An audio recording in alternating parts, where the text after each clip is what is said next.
Hola, ¿qué tal? Bienvenidas y bienvenidos, muy buenos días. Yo soy Mariana Escobedo y esto es Agenda y Contexto. Un miércoles, como hoy, 2 de octubre de 1968, los estudiantes salieron de sus casas rumbo a sus escuelas para poder participar en una manifestación que estaba convocada por la tarde-noche de ese miércoles 2 de octubre de 1968. En un día como hoy, cientos de estudiantes se organizaron para protestar. Ellos exigían las libertades democráticas, la desaparición del cuerpo de granaderos y otras demandas que ellos tenían en su pliego petitorio. Sin embargo, la Plaza Roja de Tlatelolco así se tiñó de sangre con una orden enviada desde, se dice, la Presidencia de la República a través de la Secretaría de Gobernación. Un hecho que todavía no sabemos, después de tantas décadas, se cumplen 51 años de esta masacre de Tlatelolco. Los estudiantes murieron acribillados por las balas que se intercambiaron el Batallón Olimpia con el Ejército Mexicano. Un hecho deshonroso, vergonzoso, bochornoso, infame, que a décadas todavía no sabemos quién fue realmente el culpable. Se dicen, hay diversas teorías, que si fue directamente el expresidente Díaz Ordaz o si fue Echeverría. Sin embargo, la gente murió ahí en la explanada de la Plaza de las Tres Culturas, en donde está en este momento mi compañero Enrique Muñiz. Adelante, Enrique, muy buenos días. ¿Qué tal, Mariana? Muy buenos días, un gusto saludarte, saludar a todo tu auditorio. Bueno, pues sí, como bien lo comentas, la jefa de gobierno, Claudia Sheinbaum, pues encabezó esta ceremonia conmemorativa al 51 aniversario de la masacre estudiantil del 2 de octubre de 1968. Esta es la plaza de las Tres Culturas aquí en Tlatelolco. Te comento rápidamente que bueno, pues, la jefa de gobierno, tras el izamiento de bandera en la explanada de la plaza, pues la mandataria pidió guardar un minuto de silencio en memoria de los caídos aquel 2 de octubre. Y bueno, pues señaló, inició su discurso con este ya famoso grito de que el 2 de octubre no se olvida. Recordó que bueno, pues a sus 6 años de edad tuvo un acercamiento muy cercano, tuvo un gran acercamiento con este movimiento debido a que su madre se desempeñaba en ese entonces como docente y bueno, pues acompañaba a su mamá pues, a todos estos movimientos, a la política que se organizaban en aquel entonces en cuanto a las protestas, a los pliegos petitorios de los estudiantes llegaron a exigir durante esa parte de esta década de los 60.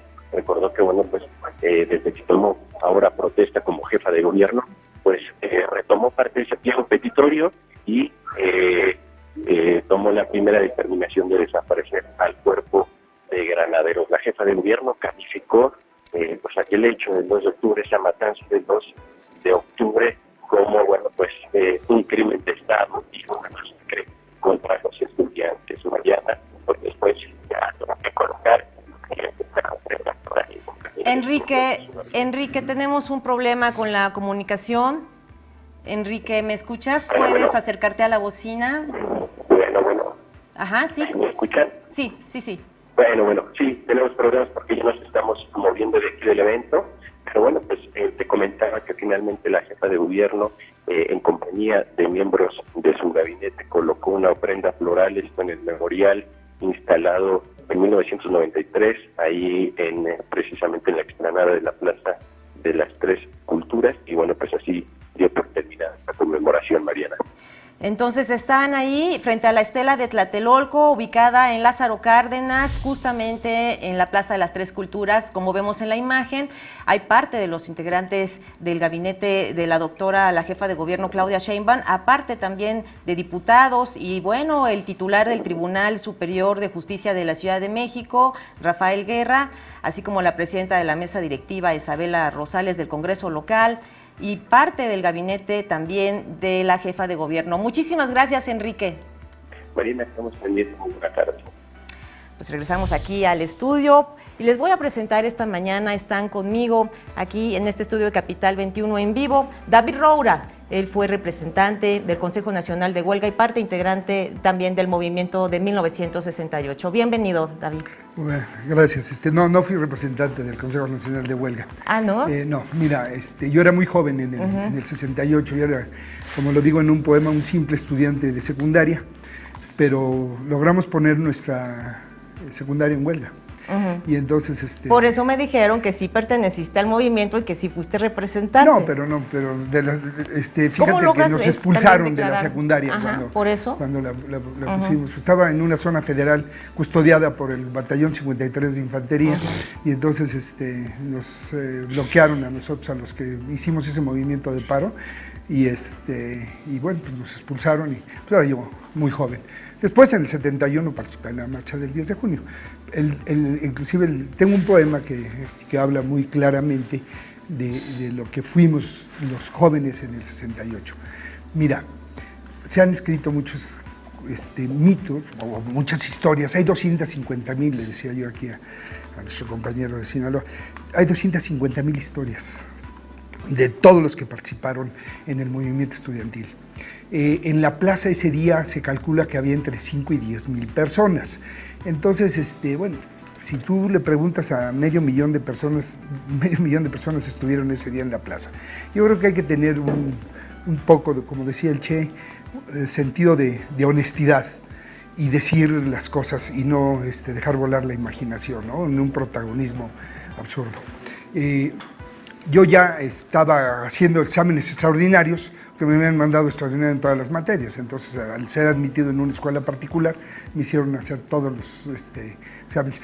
Y exactamente el 2 de octubre venía yo con mi hermana de hacer el último examen y yo cada vez que podía en las tardes me fugaba a las manifestaciones, pero a ella la comisionaban en mi casa para que me acompañara y no dejar el sol.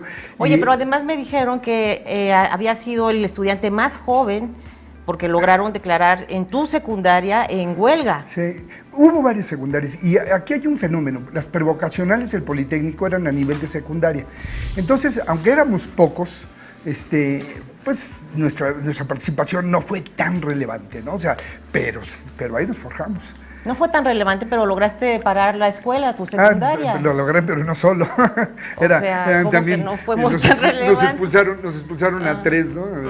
A los 3 representantes. Inclusive en aquel entonces nos entrevistamos con el señor Francisco de Borja, que era director general de secundarias, y le decíamos, además de la problemática que teníamos ahí en la secundaria, República de Paraguay, y finalmente, como se dio esto de la represión y el bazucazo y todo eso, ya no nos volvió a recibir.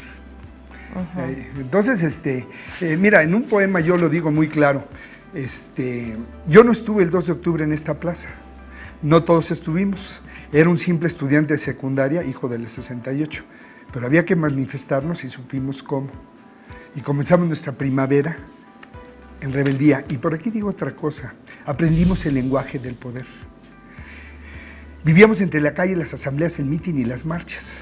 Las marchas para nosotros eran más democráticas. Y también los menores cantábamos. Este se llama el canto de los menores. ¿Por qué? Pues porque, por ejemplo, tenía yo la idea de buscar en ese entonces, la prensa todavía no había elegido sus líderes históricos como ahora, ¿no? Que le hablaban a Raúl Álvarez Garín, al Búho, a Luis González de Alba, o sea, a los muy identificables. En ese entonces los muy identificables era el doctor Fausto Trejo, que era maestro de la vocacional número 7, y el Ide Gortari, a personalidades, o sea, quisiera uno haber conocido en ese entonces a José Revueltas y esto.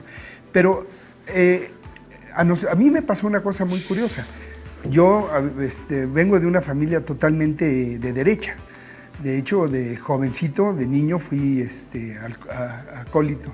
Ahora soy alcohólico, ¿no? Pero acólito en la Basílica de Guadalupe, y dicen que el que del altar resbala, hasta el infierno no para. Y ese es mi caso, ¿eh? Bueno, un caso interesante. Bienvenido, te doy la bienvenida a Capital 21 para hablar precisamente de lo que ocurrió ese miércoles 2 de octubre. También contamos en este momento con la valiosa presencia de Rito Terán. a ver, te presento, vicepresidente de la Federación de Estudiantes de la Universidad Autónoma de Sinaloa, ¿cierto o no? Es correcto, sí, claro. ¿Sí es correcto? Sí, bueno, que ya me han estado diciendo es que no soy eso y bueno, no, a mí me habían indicado otra cosa. Entonces, sí fuiste dirigente estudiantil de 1968. Naturalmente, Marineta. ¿Cómo se vivió también el 68 en todo el país? Si nos puedes decir alguna anécdota. Sí, antes de contestar a tu pregunta, querida Mariana, déjame a manera de homenaje hacer un reconocimiento de dos grandes dirigentes, para mí de los más preclaros dirigentes del 68, Marcelino Perelló y Eduardo Valle el Búho. Y de un tercero, un querido compañero, indiscutible dirigente del 68 en Sinaloa, Jorge Medina Viedas, institución, la UAS, de la que fue posteriormente rector. Los tres ya fallecidos, sirva esto como un homenaje muy sentido en su memoria. Nosotros en la Universidad Autónoma de Sinaloa formábamos parte, en aquellos años, de una oleada de movimientos estudiantiles que se habían desarrollado en muchas universidades del país. Sonora, un año antes, había sufrido la intervención del ejército ordenada por un gobernador de triste memoria, Faustino Félix Serna, en la Universidad de Sonora, en Hermosillo, en la capital del estado. Chihuahua, y en la parte de acá, Michoacán, Guerrero, las escuelas normales, formaban todo un contexto de luchas por la reforma universitaria y por demandas estudiantiles muy importantes. En ese contexto, nuestra universidad, a que había salido triunfante en 1966 de un gran movimiento por la reforma universitaria, justamente un 2 de octubre de ese año del 66, veníamos con un impulso muy importante de lucha estudiantil. Y en los meses previos a septiembre y octubre del 68, nuestro calendario escolar nos obligaba a estar en vacaciones, de tal manera que en julio estábamos en periodo vacacional. Sin embargo, empezamos a prepararnos para ser parte del movimiento, del gran movimiento del 68. Julio y agosto fueron 2 meses que nos concentraron en preparar la huelga. El día 3 de septiembre estallamos la huelga que duró hasta fines de octubre del 68 en solidaridad y como parte del gran movimiento que conducía el Consejo Nacional de Huelga. No perdimos ese impulso, nos mantuvimos todavía luchando por la reforma necesaria para democratizar la Universidad Autónoma de Sinaloa. ¿Qué anécdotas o qué hechos importantes tenemos? Bueno, déjame decirte que Eduardo Valle el Búho, al que le tuvimos mucho afecto y cariño, él un año antes fue parte de los estudiantes de la Universidad de Sinaloa.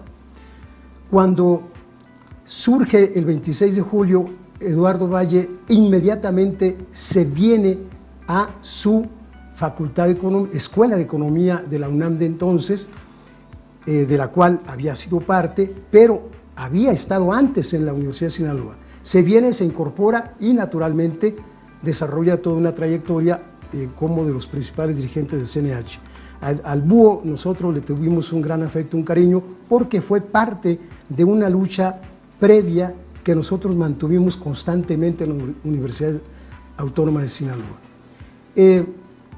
El 2 de octubre, fecha que por cierto yo quiero decir importantísima, pero que el movimiento no se puede restringir a esa fecha. El movimiento fue mucho más amplio, fue un movimiento de rebeldía, un movimiento libertario, y los jóvenes de entonces eso es lo que poníamos en el centro. Naturalmente que el 2 de octubre es una fecha fatídica, es una fecha que debe ser recordada por el asesinato que llevó a cabo el gobierno federal contra los estudiantes, pero yo creo que debemos rescatar la riqueza del movimiento. Déjame decirte que el 2 de octubre justamente nosotros recibimos la noticia enfrente del edificio central de la Universidad Autónoma de Sinaloa. Estábamos juntos, Jorge Medina y tu servidor, cuando recibimos la noticia que no queríamos creer.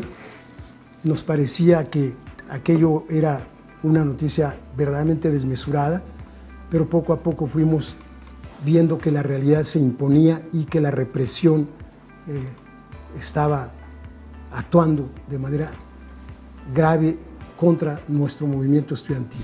Fuimos parte de ese movimiento, Mariana, y por esa razón yo rescato el fondo, lo principal del movimiento estudiantil del 68, como libertario, como rebelde, como expresión de la juventud de esa época que se hizo presente en el contexto de una gran rebeldía internacional que ocurrió en Europa y en Estados Unidos también. Sí, claro, la primavera en Francia. Naturalmente. ¿No? Y evidentemente luego octubre en México. Claro. Y ahí vemos algunas imágenes de aquel fatídico día, como usted puede ver, son imágenes reales de lo que ocurrió. Los estudiantes corrieron, bueno, ahí ya están detenidos, ¿no? ¿Cómo fue esta detención y la posterior tortura que sufrieron? Muchísimas personas que no tenían ninguna relación con el movimiento también fueron asesinadas, detenidas. Algunos heridos que estaban en los hospitales fueron sacados de los hospitales y llevados a lugares que todavía no se sabe en dónde, ¿no? Hay muchísimos misterios alrededor de ese fatídico día del 2 de octubre. Pero bueno, vamos a hacer una primera pausa y vamos a volver con más información. Estamos en vivo aquí en Agenda y Contexto. Ya volvemos.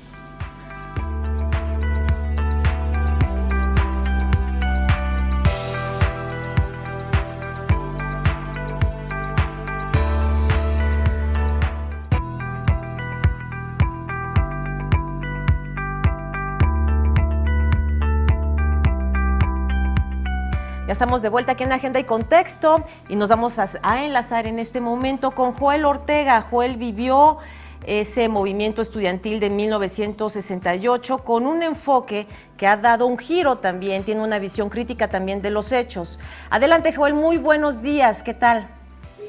Mariana, buenos días, ¿cómo estás?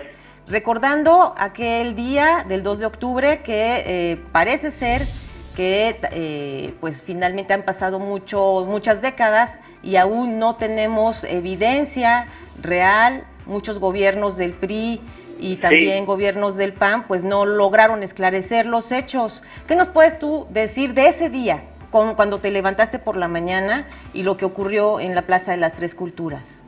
Bueno, primero saludar a Rito y a tu auditorio, a tus televidentes y escuchas.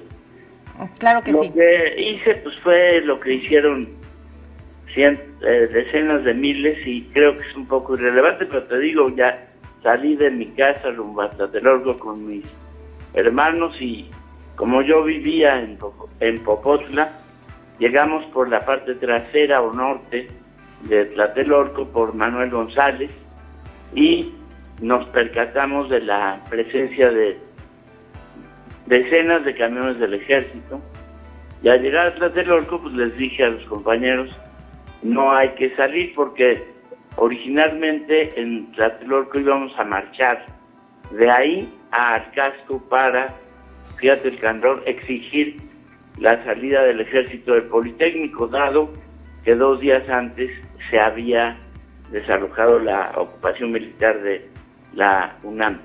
Quiero decirte que comparto palabra por palabra la visión que ha dado Rito del movimiento.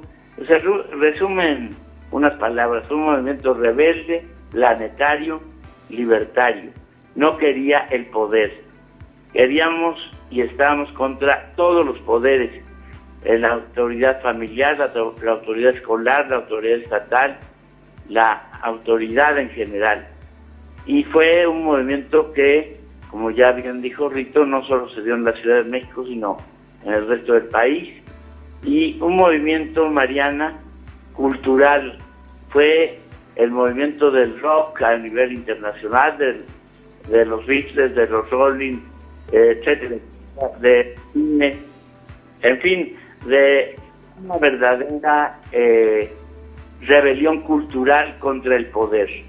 Eso fue el 68, y en México, de los 60 y tantos países donde hubo movimientos, el único que tuvo un episodio trágico, como fue Tlatelolco, fue México. Por cierto, Mariana, permito decirte que sí se sabe, tenemos las cifras que indagamos, entre otros, Miguel Eduardo Valle, el Búho y yo, con las indagaciones de la Fiscalía, y establecimos que el día 2 de octubre en Tlatelolco murieron 58 civiles y 2 militares. Producto, no estoy de acuerdo contigo, que fuera entre los disparos entre el Batallón Olimpia y los soldados. Está acreditado también en el libro que publiqué, Adiós al 68, con actas del Servicio Médico Forense, que de 24 cadáveres que había en el CEMEFO, 18 fueron heridos con trayectorias de bala horizontal. Esto de que fueron disparos de arriba a abajo es una falacia del gobierno. Entonces, si Mariana, si se pudo detectar nombre por nombre millones de casos de muertos en el holocausto de la Segunda Guerra Mundial, ¿por qué no se va a poder indagar esto? Todo esto es una cultura priista de que no es posible, no es posible, no es posible. Claro que se puede. Y hoy lo que importa no es cuántos y cómo se llamaban los muertos, sino que no vuelva a ocurrir. Y hoy, este día, hoy, como decía Fox, estamos ante el riesgo de volver a limitar, a cercenar las libertades. Con estos cordones que ha anunciado el gobierno federal y el gobierno de la Ciudad de México, y una cosa espantosa, están blindados con vallas Palacio Nacional y otros edificios. Es una vergüenza. Este gobierno no tiene absolutamente nada que ver con el 68. Joel, como bien lo has comentado, sí hubo datos de los muertos, de los civiles. Yo no me refería a eso, yo me refería que ningún gobierno se atrevió a resolver el caso y a llevar a la cárcel, llevar a juicio, excepto cuando se somete a Echeverría, a esta fiscalía, que tampoco vimos grandes resultados. No, sí, ahí también. Es que, Mariana, sí, que nos puedes dar lo que le puede pasar a la gente es no registrar lo que avanza. Claro. Y logramos indiciar, como se dice, es decir, señalar, acusar y después procesar a Echeverría por el delito de homicidio, por lo cual estuvo bajo arresto domiciliario casi 3 años. No es cierto que no. Y luego lo ampararon y está pendiente efectivamente una sanción, pero sí se logró. El mensaje de que nada se puede es un mensaje de no luchen, pues, ¿para qué? Si no se puede cambiar. El que estemos tú y yo, con Rito ahí y el compañero que habló al principio, en la televisión abierta, sin censura, es producto de ese gran movimiento. Claro que se avanzó, este es otro país, muy distinto al que había hace 51 años, pero todo puede volver hacia atrás. Estoy viendo la imagen de cómo actúa y detienen a los compañeros el 2 de octubre en el Zócalo lleno.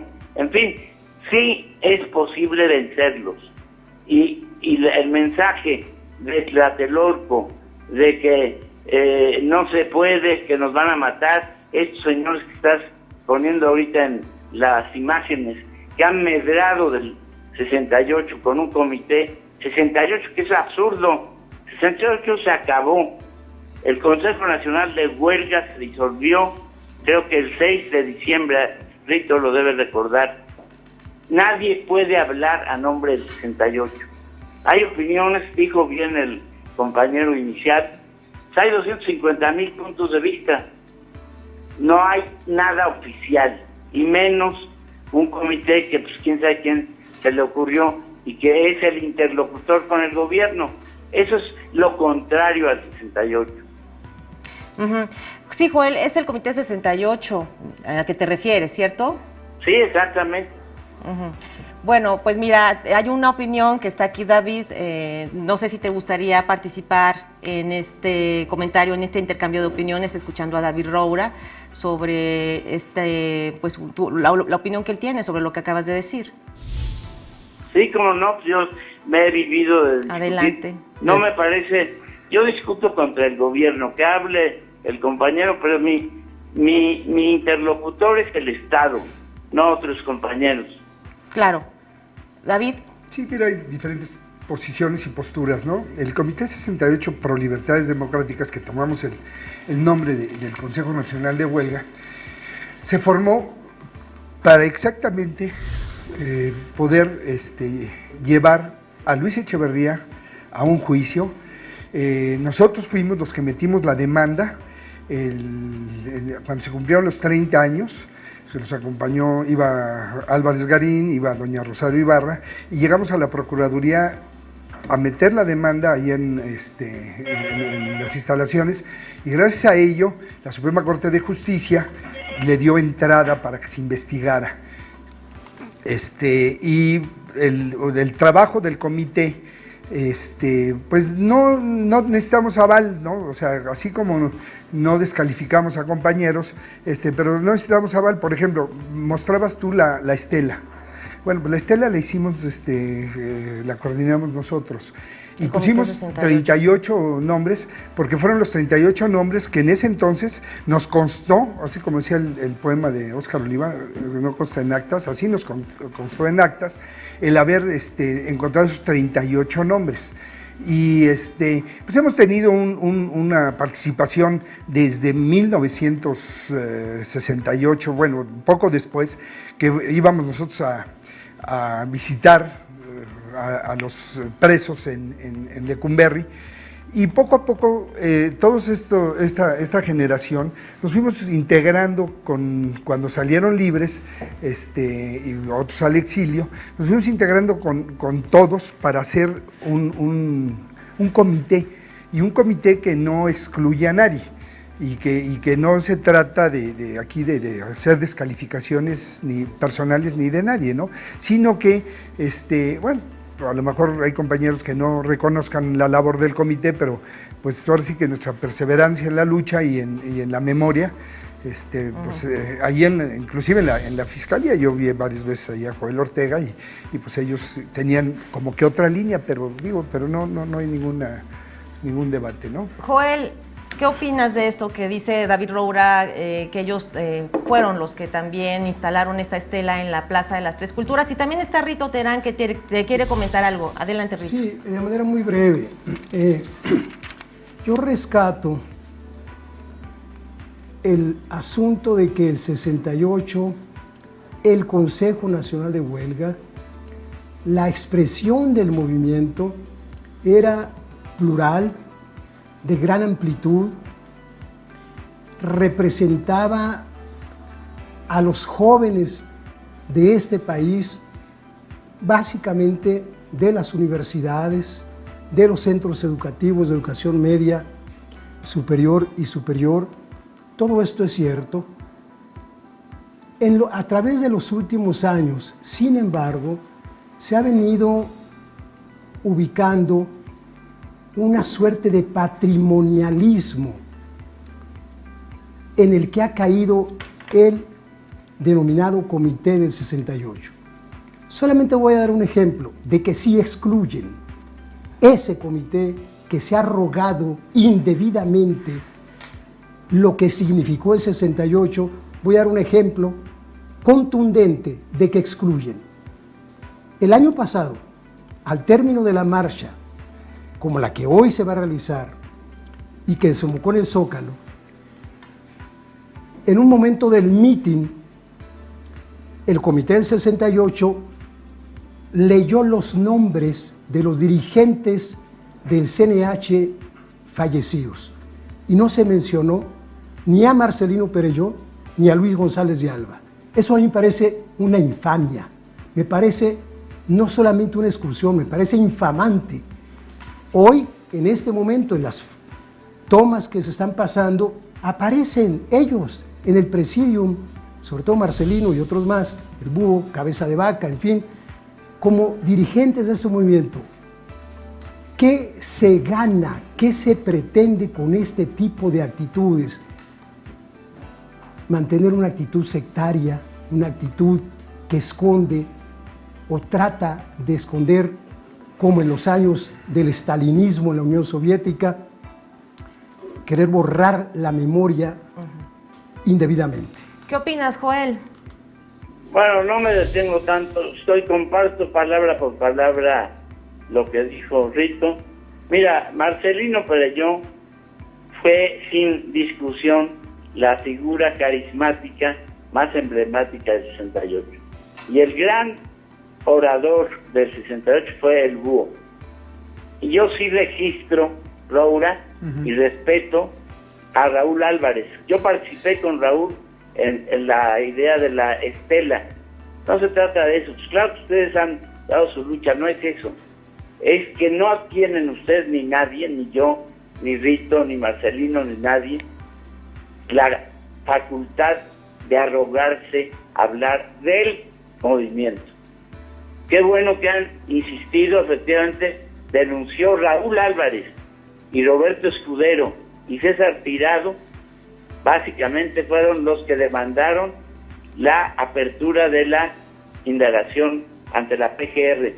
Y efectivamente, todavía durante la gestión de Zedillo, y logramos abrir, y Raúl participó en eso, en el Comité Ciudadano de la Fiscalía, logramos lo que ya dije hace rato. No está preso como Rosario Robles, presa por una mamada que no tiene importancia y excluida de lo principal, porque el presidente ya decretó el perdón a los ladrones, a Peña Nieto, a Salinas, y toman a un chivo expiatorio. No, nosotros conseguimos, con Raúl Álvarez, por cierto, procesar, indiciar, juzgar y sentenciar, y además penalizar a Echeverría por el delito de genocidio, no porque se robó 2 pesos. Y creo que eso es una cuestión producto del conjunto de la lucha, incluidos compañeros como tú, Roura, desde luego. Tienes mucha razón, fueron cientos de miles, 250,000, 300,000, y eso es lo que hay que rescatar. Pero creo, y con esto quiero ser contundente, lo peor que le puede pasar a un movimiento es lo que decía Marx, citando a la Biblia: que los muertos entierren a sus muertos, dejemos que el peso de las generaciones muertas oprima nuestro cerebro.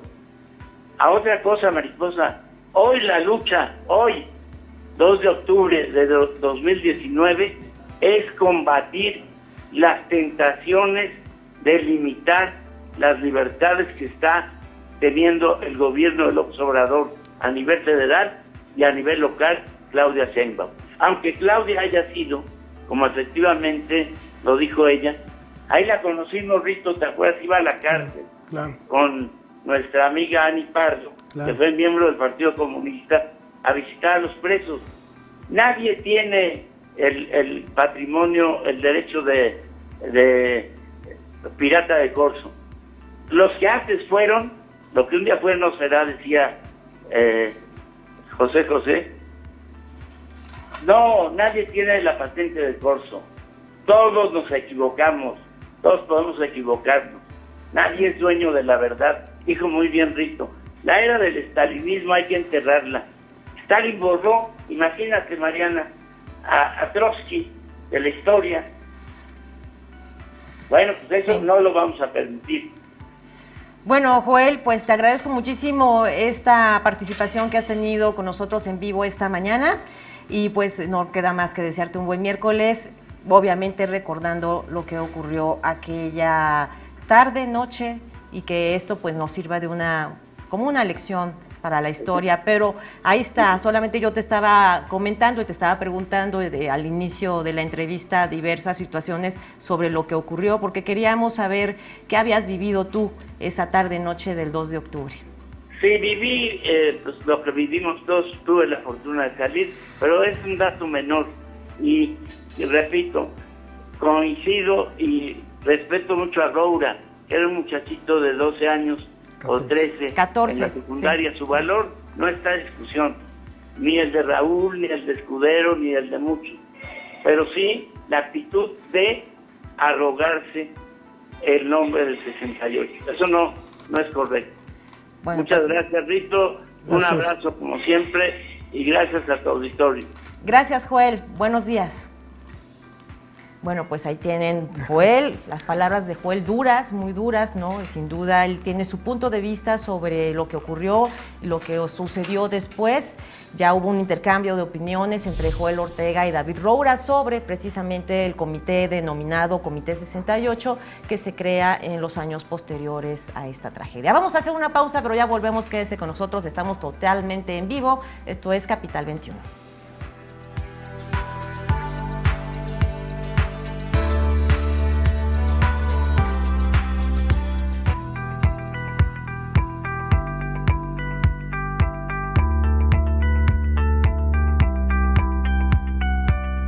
Hola, ¿qué tal? Ya estamos aquí de vuelta. Si nos está apenas sintonizando, le comento que en la mesa de análisis esta mañana es 2 de octubre, impunidad, crimen de Estado y justicia. Y tenemos en la línea a Félix Hernández Gamundi, dirigente estudiantil del CNH de aquel entonces. Muy buenos días, Félix, adelante. Muy buenos días, muchas gracias, mucho gusto estar con ustedes. Félix, me da muchísimo gusto que nos tomes rápidamente la llamada. Sabemos que estás en el monumento, ahí vas a dar un mitin, ¿no? Sí, hay un homenaje a Mahatma Gandhi, aquí en el monumento de Gandhi, en Chapultepec, que hoy cumpliría 150 años de nacido. Y este día precisamente las Naciones Unidas declaró el 2 de octubre como el Día Mundial de la No Violencia, en honor de Gandhi, y para remarcar que nuestra ruta es la no violencia para construir paz y justicia. Estamos aquí en el monumento. Muy bien, Félix, ¿cuál es tu apreciación a 51 años de lo ocurrido en Tlatelolco? Son emociones muy grandes que me asaltan cuando pienso en el 2 de octubre de 68. Lo primero que te quiero decir es, allí se cometió un crimen de Estado que sigue impune, y que uno de los más grandes retos de este momento es romper esa impunidad y garantizar justicia para las víctimas, de manera que los responsables intelectuales y materiales sean llamados a rendir cuentas, ya que hasta ahora han andado dando vueltas sin querer hacerse responsables de dar cuentas de nada. Y esa es nuestra demanda hoy.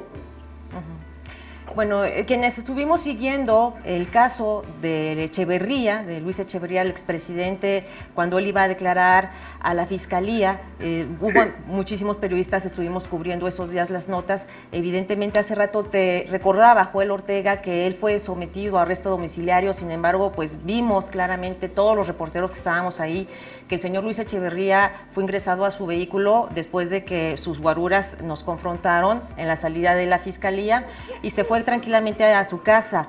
¿Para ti realmente hubo ya justicia? ¿Estás mencionando que sigue impune? No, desde luego que no. Y fíjate que ese hecho que narras es muy importante, no hay que trivializarlo. Ese acto, cuando los guaruras lo meten, hay una cosa tremenda, porque venimos bajando de una diligencia en la Fiscalía donde Echeverría se niega a declarar, amparado en el artículo 20 constitucional. Cuando nos bajamos todos nosotros, los denunciantes y todo el comité, él nos alcanza en la banqueta y quiere hablar con nosotros.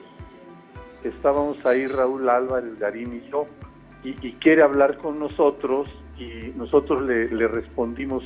Vino un ayudante suyo a decirnos que el licenciado Echeverría quería dialogar con nosotros, a lo que le respondimos que el lugar donde tenía que hablar era arriba, en la diligencia, donde cobardemente se acogió al 20 constitucional. Entonces él insiste, se dirige hacia nosotros, y los guaruras del Estado Mayor Presidencial, uno de ellos le dice: tráetelo y mételo a chingadazos para que lo meta a la camioneta, porque el tipo estaba fuera de control, insistiendo en querer hablar cuando se había negado para hacerlo arriba. ¿Por qué digo que fue un acto cobarde de su parte? El 20 constitucional fue diseñado para nivelar al disparejo, es decir, cuando hay una persona acusada que está en desventaja frente a un acusador que tiene recursos que el otro no tiene, el acusado se acoge al 20 constitucional para no declarar en condiciones de desventaja y que puede inculparse indebidamente. Echeverría no está en desventaja en nada. Ha ocupado el máximo puesto de poder de México. No se puede pensar que esté en desventaja, de suerte que el 20 constitucional no debía él de invocarlo. Así Ahora, es. Sí.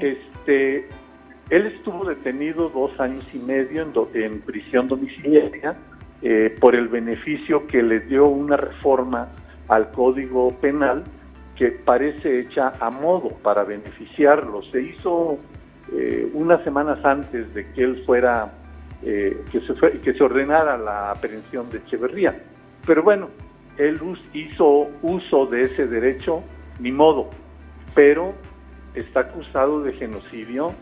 Hay 3 instancias del Poder Judicial que sentenciaron que se cometió un genocidio, y el responsable más visible son Díaz Ordaz y Echeverría. Con la muerte de Díaz Ordaz se extingue la causa en su caso, pero no para Echeverría. Está libre por un amparo que lo declara libre bajo reserva de ley, y reserva de ley no es exoneración y no es libertad definitiva. Y bueno, pasaron diversos sexenios priistas, evidentemente ninguno lo quiso tocar este tema, y bueno, llega Vicente Fox y luego Felipe Calderón y después Enrique Peña Nieto, y solamente vimos este avance que Joel Ortega fue muy claro hace unos minutos cuando nos concedió entrevista en que se tiene que reconocer el avance, y también menciona Joel Ortega que nadie tiene derecho a abrogarse con el nombre del 68. Esto en alusión directa al Comité 68. No sé de qué hable Joel Ortega, no voy a entrar en esa polémica.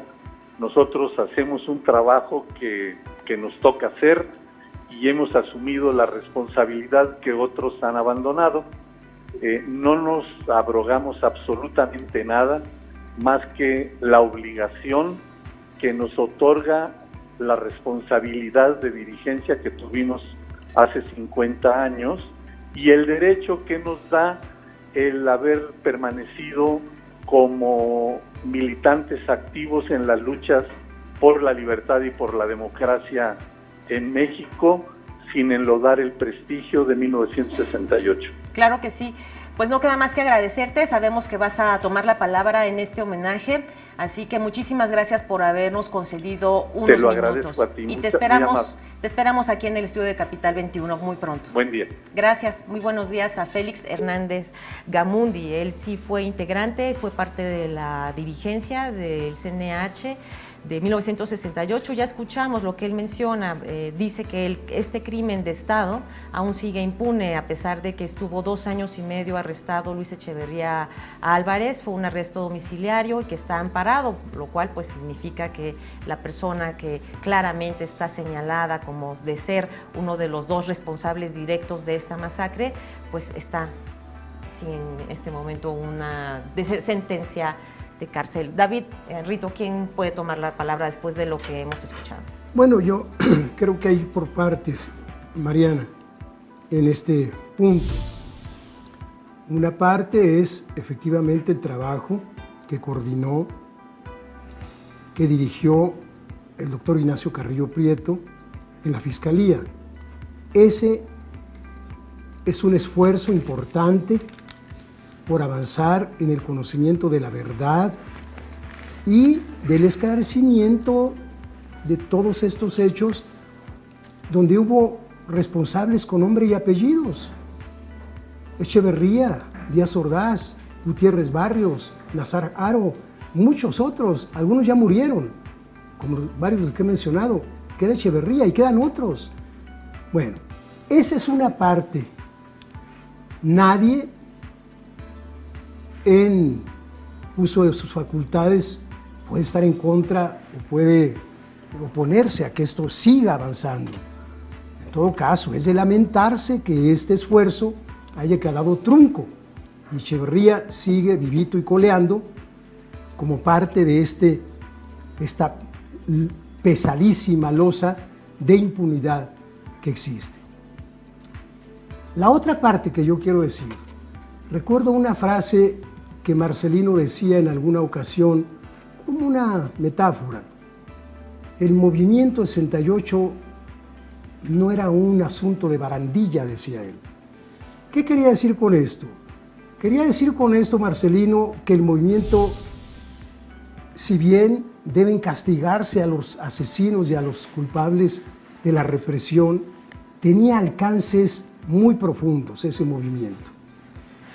Y la impunidad y la justicia también tienen que ver con que en este país se respeten los derechos, las libertades de los jóvenes, de las mujeres, del pueblo trabajador, que haya avances reales en el asunto del combate a la pobreza, etcétera, etcétera, etcétera. Yo, por ejemplo, digo, ¿cómo es posible que un derecho básico de los jóvenes, que es el derecho a la educación, sigue pendiente de cumplirse?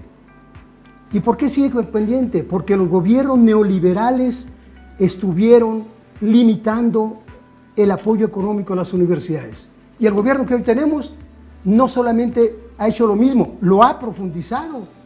Pero esto es muy grave. Es muy grave entonces porque ese es un derecho fundamental. Los feminicidios en este país en los últimos años ha sido un tema terrible para las mujeres. Han aumentado en estos últimos meses, último año.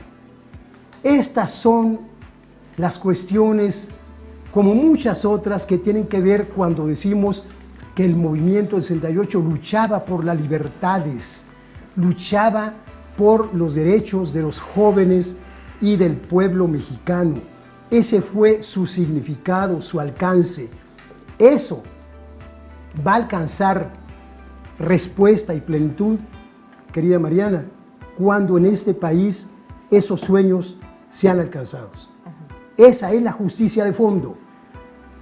No se riñe, repito, con el castigo a los miserables que ordenaron la represión y los asesinatos y las persecuciones, porque además del 2 de octubre hubo persecuciones durante el movimiento y después del movimiento contra luchadores sociales. Y una de las demandas, la desaparición del cuerpo de granaderos, que en este gobierno ya se hizo realidad. Ya no existen los granaderos, ¿no?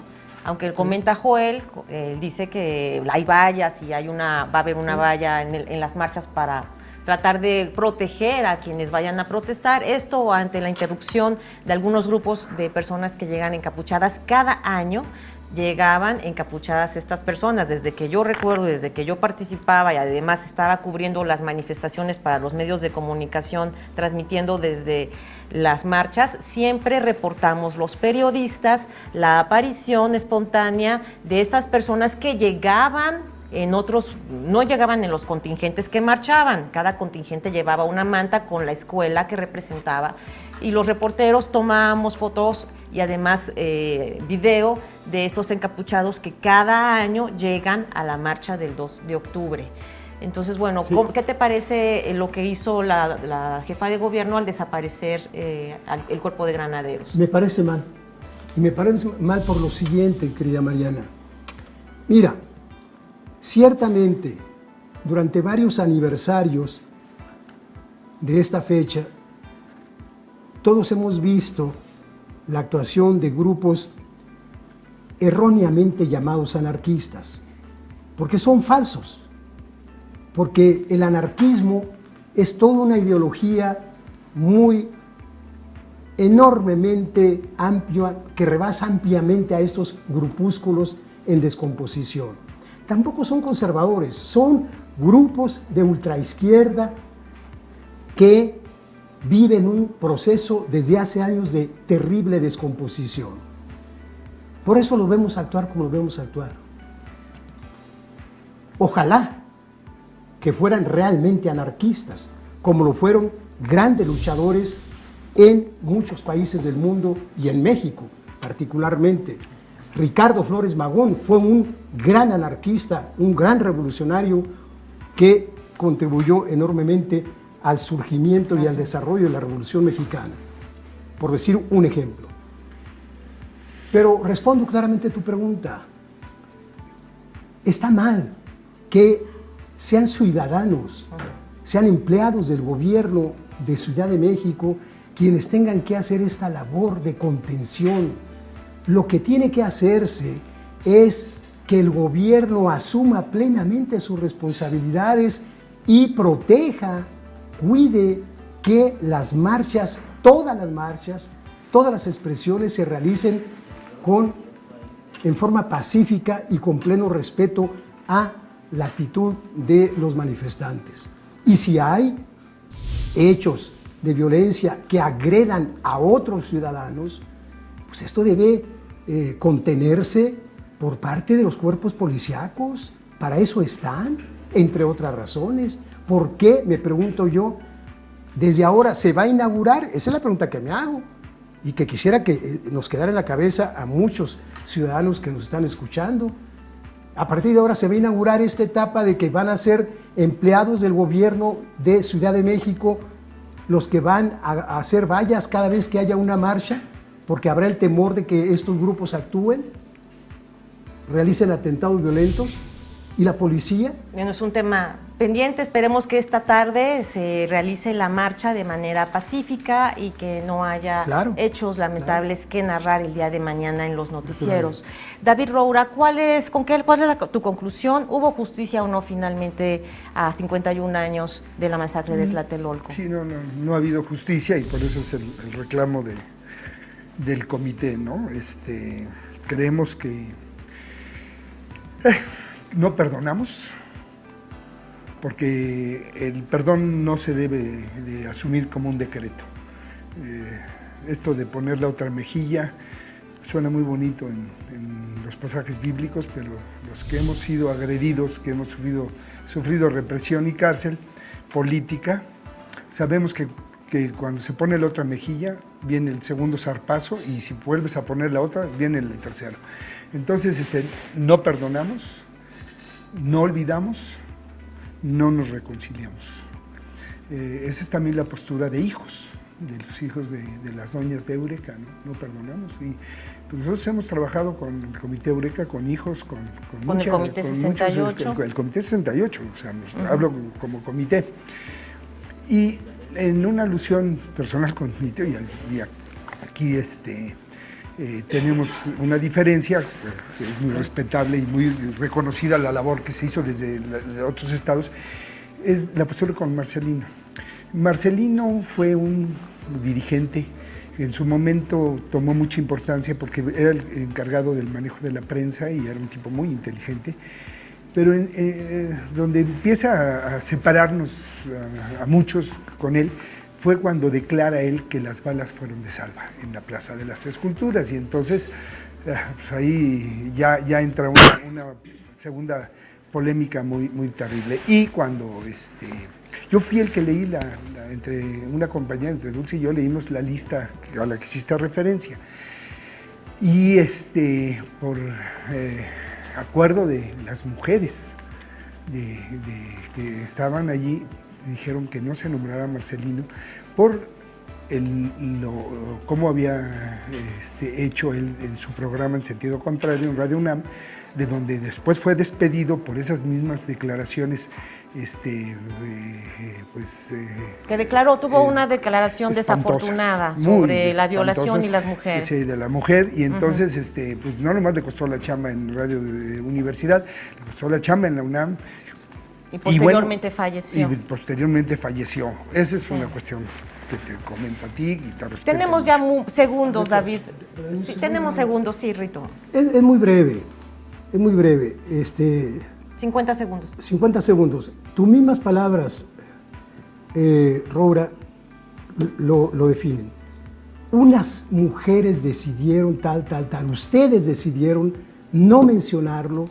Ustedes decidieron también en el caso González de Alba lo mismo. Es decir, ustedes tienen la patente de corso para determinar, en lugar del debate y de la discusión abierta que debe prevalecer, qué debe o no prevalecer. Eso ustedes lo acaban de definir con toda precisión. Se nos agotó el tiempo, qué lamentable, pero es una hora en la que estuvimos hablando de los fatídicos hechos del 2 de octubre de 1968. No queda más que agradecerles su presencia e invitarlos posteriormente a otra mesa. Muchísimas gracias. Esto fue Agenda y Contexto. Gracias a Mónica Ponce en la pantalla. Gracias.